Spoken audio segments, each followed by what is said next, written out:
छत्तीसगढ़ और राजस्थान विधानसभा चुनाव में भाजपा की जीत की पटकथा लिखने वाली नारी शक्ति पर भाजपा नेतृत्व ने भरोसा जताया है। पीएम नरेंद्र मोदी की पार्टी अध्यक्ष जेपी नड्डा और गृह मंत्री अमित शाह के साथ हुई बैठक में इन तीनों ही राज्यों में सीएम या डिप्टी सीएम में से एक पद महिला वर्ग को देने का फैसला लिया गया है।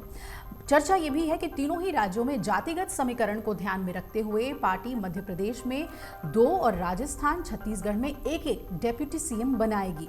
दरअसल बीते कुछ सालों में देश की आधी आबादी एक नया वोट बैंक बनकर उभरी है।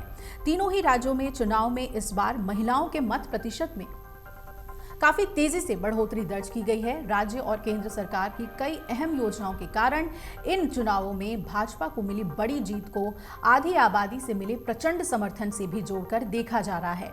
ऐसे में पार्टी ने लोकसभा चुनाव से पहले इस वर्ग के राजनीतिक सशक्तिकरण का संदेश देने के लिए इस आशय का फैसला किया है।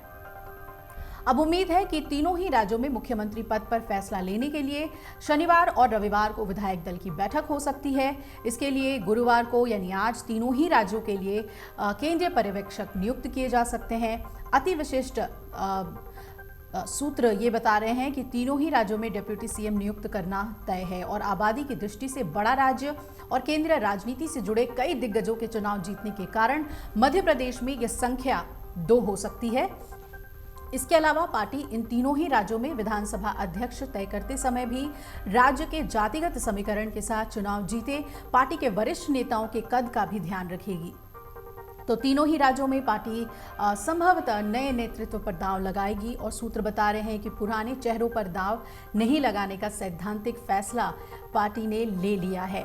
क्योंकि बीते विधानसभा चुनाव में तीनों ही राज्यों में हार के बाद हुए लोकसभा चुनाव में भाजपा ने पीएम मोदी के नाम पर करीब क्लीन स्वीप किया था। यही कारण है कि नेतृत्व ने सीएम पद तय करते समय किसी की नाराजगी की जगह जातिगत समीकरण में फिट नेता को ही सीएम या डिप्टी सीएम का पद देने का फैसला किया है।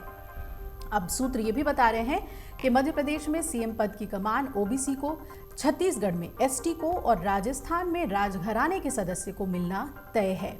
इस हिसाब से मध्य प्रदेश में प्रहलाद सिंह सीएम हो सकते हैं।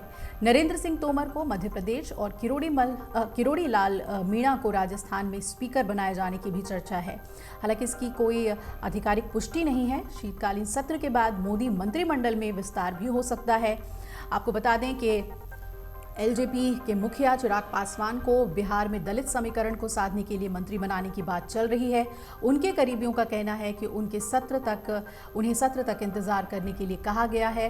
वैसे भी तोमर, पटेल के इस्तीफे और रेणुका के संभावित इस्तीफे के बाद मंत्रिपरिषद में कई पद खाली हो गए हैं। अगर आप ये वीडियो YouTube पर देख रहे हैं तो हमारे चैनल को सब्सक्राइब करें और बेल आइकन को दबाना ना भूलें। अगर आप Facebook पर ये वीडियो देख रहे हैं तो हमारे पेज को लाइक करें।